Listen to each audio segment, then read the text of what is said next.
네, 내일장 빨간펜 화요일에는 명준호 전문가와 함께하고 있습니다. 전문가님 반갑습니다. 어서 오세요. 예, 안녕하세요. 네, 어서 오세요. 오늘 장 대응 어떠셨어요? 예, 오늘 장 대응은 좀 중소형주 중심으로 좀 대응을 하는 그런 날이 됐고요. 참 그렇죠. 예, 시장이 이제 낙폭과대주들에 있어서도 반등세가 좀 들어오는데, 네. 예, 결국은 지금 이 낙폭과대주들이 이 시장 흐름을 이어가는 지금 국면들이 되느냐, 그렇지 못하냐, 여기에 지금 포인트들인데요. 예, 대형주에 있어서는 어떻든 동참을 하지 않았습니다. 거기에 대한 내용들은 조금 이따가 네. 설명 속에서 또 말씀드리고요. 네. 잘 들어봐야 될 것 같은데요. 대형주에 동참을 하지 않았다. 중소형주를 오늘 장에도 공략을 했다. 거기에 대한 좀 포인트들을 하나씩 확인해 봐야 될 것 같습니다. 내일장 체크 포인트 3가지 확인하시죠. 네, 첫 번째 그리스 지원안 합의가 나왔습니다. 낙폭과대제 반등 움직임에 대한 시각을 좀 들어보겠습니다. 이어서 두 번째는 중소형 개별주의 강세 흐름이 지속될 것이다. 오늘 이쪽에 포커스를 맞춰서 매매했다고 얘기를 해줬고요. 마지막 세 번째는 외국인들 선물 매수로 프로그램 매수세가 유입되고 있다는 점 짚어내고 있습니다. 네, 첫 번째 체크포인트 낙폭과대주의 반등이 나왔는데 이거에 대해서 크게 아직까지는 의미를 부여하기는 힘들다 쪽으로 좀 보고 계신가 봐요. 예, 결국 오늘 낙폭과대주들이 드디어 반등이 나왔습니다. 지금 지수에 있어서는 지난주 금요일 이후에 한 7거래일 정도째 조금씩 지금 반등세가 나타났었는데 그 와중에 보면 삼성전자나 아니면은 제약주, 유통주 이런 종목들의 반등에만 좀 국한이 됐었는데 오늘 같은 경우에는 건설이나 증권 이런 대중주들, 낙폭과대주들이 반등세가 3에서 5%대 그렇게 나타나는 종목들이 있었습니다. 결국 지금 그리스 지원안 이슈가 발생을 했는데요. 이 이슈가 시장의 촉매제가 될 것이냐, 그렇지 않을 것이냐 하는 부분들이 낙폭과대주에 민감하게 작용할 수 있는 사항들인데 지금 제가 판단은 그렇습니다. 제 판단에 있어서는 지난번 양적 완화 때죠. 제3차 양적 완화가 발표된 즉시 9월달 하순이었던 걸로 기억이 됩니다. 그 시점에 강세를 보였던 업종들이 건설이나 증권 그리고 철강, 화학 이런 종목들인데 결국 그 시기가 단기적으로 봤을 때는 딱 벼랑이었죠. 그 시기에 마지막으로 또 매물들이 개인 투자자분들이 강하게 동참을 하고 그런 가운데에서 또 단기적으로 한 달이 안 되는 시점 동안에 대형주들이 한 20%, 30% 이상 하락하는 그런 양상들이 나왔는데요.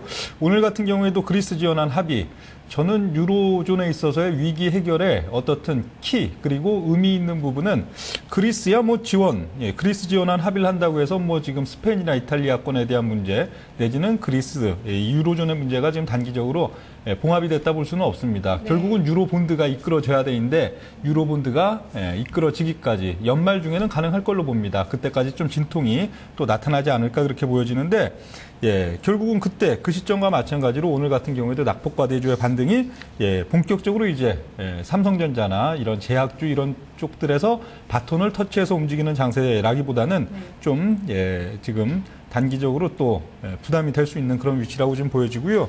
그런 가운데 지금 도표들을 보면 반등폭이 컸던 종목들은 건설 그리고 증권주들 가장 컸었고 차트에 있어서는 이렇게 판단할 수가 있겠습니다. 이건 대우증권의 차트인데요. 대부분 건설이나 화학, 철강 업종에 있어서도 큰 차이는 없습니다.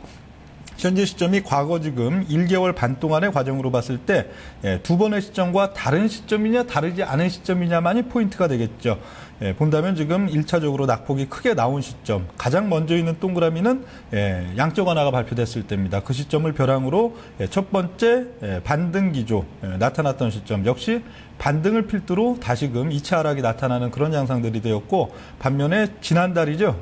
이번 달 초입니다. 이번 달 초에 다시금 낙폭과대주들이 반등을 하루 이틀 준 시점이 또 벼랑이 되면서 세 번째 하락 국면으로 지금 왔는데 포인트는 결국 여기가 지금 전환점이다 하면 5% 올랐어도 사야죠. 단기적으로 30% 빠진 종목이 4, 5% 올랐다고 안 살 이유가 없습니다.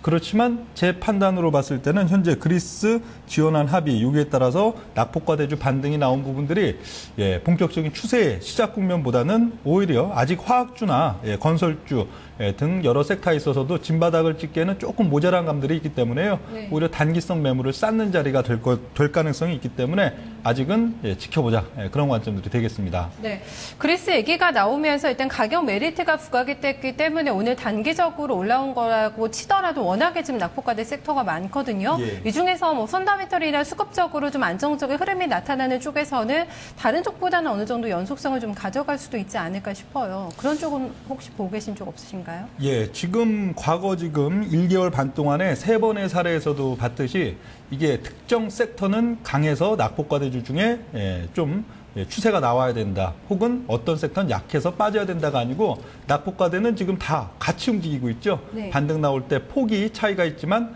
같이 움직였다가 거기가 역시 진바닥이 아니구나 하면은 또 단기적으로 급락이 나타나는 그런 양상이 반복되고 있는데요.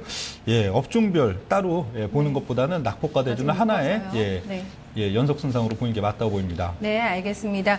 두 번째 포인트를 확인해 봐야겠습니다. 오늘 장에 뭐 이런 최근의 흐름을 보고 대형주 쪽으로 조금 매매 패턴을 바꿔볼까 생각하셨던 분들은 두 번째 포인트를 잘 확인해 보셔야 될 것 같거든요. 중소형주 개별 장세 계속될 거라고 보고 계신 이유가 뭔가요? 예, 중소형주에 있어서는 이번 주 흐름이죠. 월요일부터가 이제 또 뭐 대선 관련주나 이런 쪽들 필두로 개별주 흐름들이 일주일 또는 길면 한 다음 주까지 이런 연장선상에서는 중소형 개별주의 탄력이 상당히 강한 장세가 될 거다 그렇게 지금 보고 있는데요. 그 이유는 그렇죠. 장세가 그렇게 아주 지금 낙폭과대주들, 대형주의 낙폭과대주를 필두로 강하게 끌고 올라가는 장세보다는 그렇죠. 오히려 좀 조정의 가능성을 높게 보는 면들도 있는데요. 그런 가운데서 뭐 정치 관련주라고 볼 수 있는 종목들 같은 경우에도 지금 제가 뭐 상승폭이 얼마나 나오고 또 낙폭이 얼마나 나오고 하는 건 큰 의미가 없고 주식적인 차원에서 본다면 결국 밸류에이션이죠. 어차피 대선 뭐 한 달도 안 남았습니다. 결국은 밸류에이션에 회귀될 종목들인데 어떤 종목들은 또 지금 시점도 상당히 또 낭패가 될 수 있는 뭐 1개월, 2개월 동안에 지금 대선 관련주들 3분의 1 토막, 4분의 1 토막 난 종목들 많듯이요. 네. 지금도 낭패가 될 수 있는 종목이 있고 어떤 종목은 또 정치 관련주라고 보기가 상당히 무색할 정도로 저평가 매력도가 발생하고 있는 종목들도 있습니다. 많이 빠졌기 때문에 그런 걸 한번 표로 정리해 봤습니다. 지금 정치 관련 주요 종목들의 밸류에이션 수준 표를 한번 본다면요. 뭐 빨간색, 녹색, 노란색은 그냥 상징적으로 여러분들 뭐 정치 관련해서 뭐 박테마, 안테마, 문테마의 뭐 대장주들이다 그렇게 지금 볼 수가 있겠는데요. 이 밸류에이션 수준 결국은 수렴합니다. 결국은 1, 2개월 안에 밸류에이션으로 수렴이 되는데 지금 현재 뭐 이지나 이런 종목 같은 경우에는 지금 이틀째 상한가를 가고 있는데 퍼 수준은 35배 정도, PBR 한 7.4배 정도 이 정도 지금 부각은 받고 있습니다. 그렇지만 단기적으로는 좀 대장주라는 메리트 속에서 좀 강세 흐름이 나타날 수는 있는 시점들이고요. 반면에 같은 그 테마 라인 속에서 본다면 동양물산이나 SG 세계물산 이런 종목은 정치 테마주라고 보기가 좀 무색할 정도로 단기적인 또 하락 내지는 조정 속에서 밸류에이션 매력도가 상당히 커졌다. 그 와중에는 실적이 좋아졌기 때문에 그렇게 된 면들도 있는데요. 퍼 수준 6.7배 그리고 SG 세계물산 5.8배 수준이라면 사실 상당히 우량하다고 볼 수 있죠. 턴어라운드 진행 과정 중에서 퍼 수준이 이렇게 낮다. PBR 역시도 0.8 내지 0.6배 정도 수준이라면은 굉장히 주황색에 있는 종목들은 사실 지금 뭐 정치 테마주라고 볼 수도 없을 정도로 굉장히 매력적인 밸류에이션이라 이렇게 볼 수가 있고요. 반면에 뭐 안랩 같은 경우에는 이지와 비슷한 상황이라고 지금 볼 수가 있고 미래산업 같은 경우에는 적자 기업이죠. 적자가 큰 가운데서 PBR 수준 1.9배 내외. KC피드 같은 경우도 동양물산, 세계물산과 마찬가지로 퍼 수준 7.6배, PBR 0.5라면 사실 정치 테마주라서 지금 오른다 그렇게 볼 수가 없죠. 저평가 메리트가 그동안 많이 빠진 저평가 메리트가 부각이 돼서 단기적으로 급반등세가 나타나고 있다 이렇게 지금 볼 수가 있는 상황이고요. 반면에 뭐 우리들 생명과학 같은 경우에는 적자 기업임에도 불구하고 PBR 수준이 10.2배 내외, 위노바, 뭐 사라민 HR 뭐 더합니다.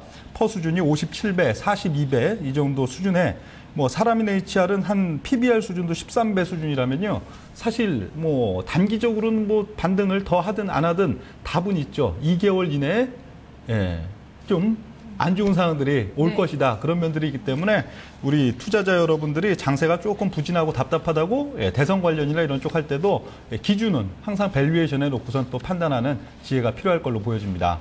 테마에 편승하기보다는 기업 자체 펀더멘털이라던가 PR을 잘 따져보자는 부분 강조를 해줬습니다.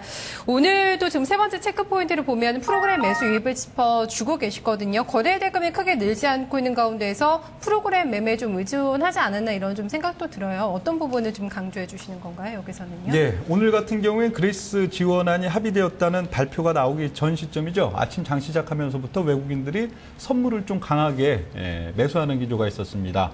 종가까지는 한 4,000개 이상인데 아침에도 한 2,000개대가 됐었죠.